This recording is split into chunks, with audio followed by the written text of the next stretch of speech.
I am Today I will be explaining some basic functions of vector signal generator and vector signal analyzer and some measurements that can be done using these two. Okay, now starting with measurement of P1dB, that is 1 dB compression point. We have to give one peak at a particular frequency and then measure it for different power levels, so that when you increase the power level, then at a point the gain which you get, it will drop by 1 dB. So that point is called as 1 dB compression point. So for that we have to put this RF on. Okay, then you can see here it will show the power level. Here it shows the frequency, the center frequency where it is. This button is used to change the frequency. Press this, you can see it is highlighted, so you can change to 800 megahertz or whatever you want to. Then this button level is used to change the level, power level. Now it is at minus 10 dBm.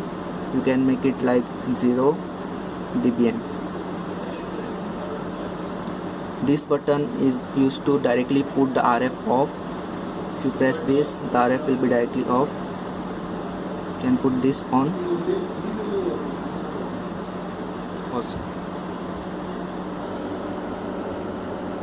Okay. Now as you can see on signal analyzer, first we'll have to change the center frequency, because on vector generator we have given center frequency as 800 megahertz. To change now here frequency, press this button. Okay, put 800 megahertz. Okay, now you can see a peak, but it is not showing a complete peak, it is going after that. So to get that level down, press amplitude.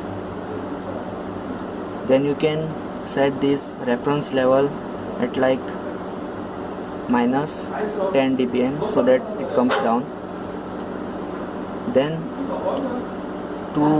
you can increase the span to see your peak very clearly.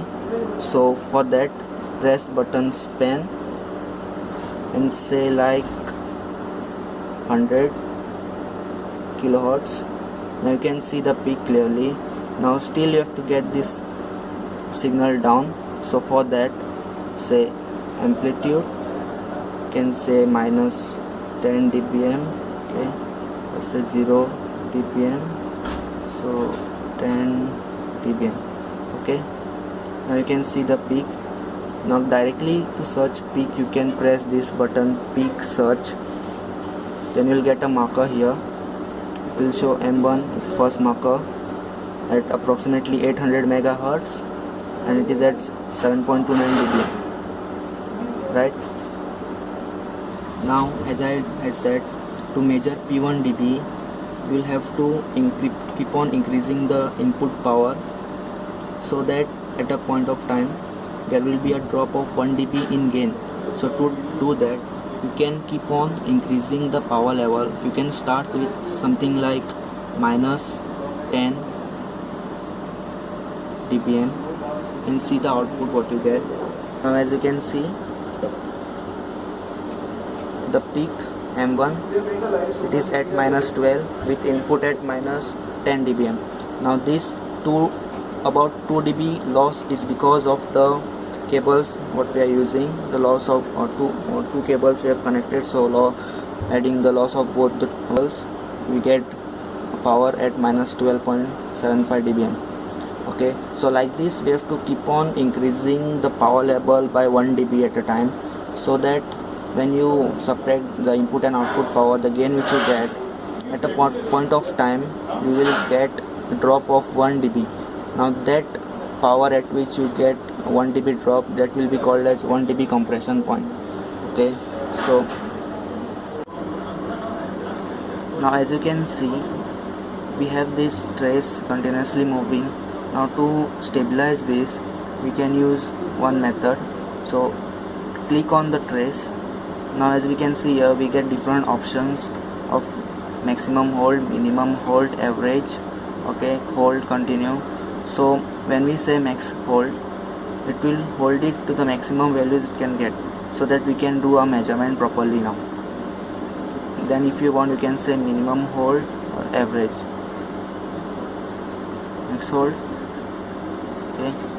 Then you can move, say, marker, and move the marker and measure the different peaks if you want. So right now, as you can see, I have not connected any device between these two.